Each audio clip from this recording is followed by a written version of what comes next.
به نام خدا، با سلام، با اولین جلسه آموزش خط و زبان فارسی در خدمت شما عزیزان هستیم. امیدواریم که در پایان این برنامه ها بتونید راحت به زبان فارسی بنویسید. خط فارسی 32 حرف داره که از راست به چپ نوشته میشه و قانون نوشتنش از بالا به پایین هست. حروف فارسی به صورت پیوندی در کنار همدیگه قرار میگیرن. به عنوان مثال حرف هایی که میتونن خیلی مهم باشن و در ابتدای آموزش بسیار کاربردی هستند این حرف ها هستند.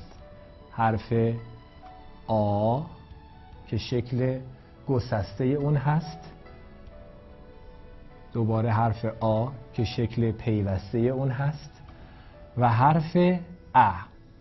در کنار اینها حرف هایی که خیلی مهم هستند، حرف ب که باز این شکل گسسته حرف ب هست و حرف ب که شکل پیوسته است. به اصطلاح در فارسی ما به این میگیم ب بزرگ و ب کوچک. و حرف دیگری که خیلی مهمه حرف میم که باز یک شکل در واقع گسسته داره و یک شکل پیوسته. آ، ا، ب، ب به صورت گسسته و ب پیوسته، میم به صورت گسسته و میم به صورت پیوسته و حرف د. د یک شکل بیشتر نداره که اینجوری هم میتونیم در نظر بگیریم در حالت پیوسته. حالا من اینها رو به صورت IPA برای شما می نویسم که متوجه بشین هر کدوم از اینها چه حرف هایی هستند. حرف آ، حرف آ، حرف ا، حرف ب، دوباره حرف ب، حرف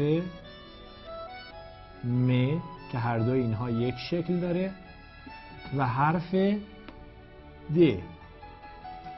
خب حالا میتونیم با اینها کلمه بسازیم یا واژه بسازیم. واژه های خیلی ساده. از این استفاده میکنم و از این به این شکل.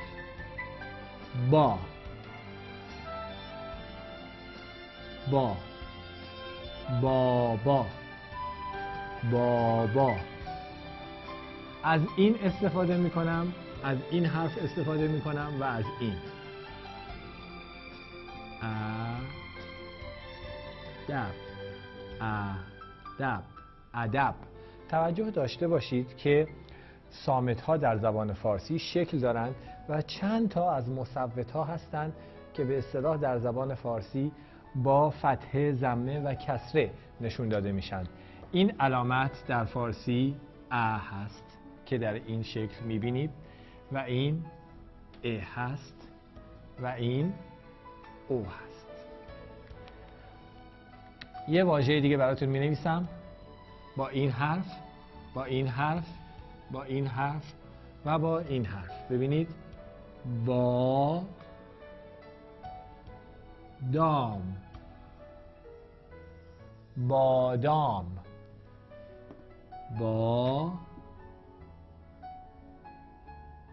دام. به دست من دقت کنید.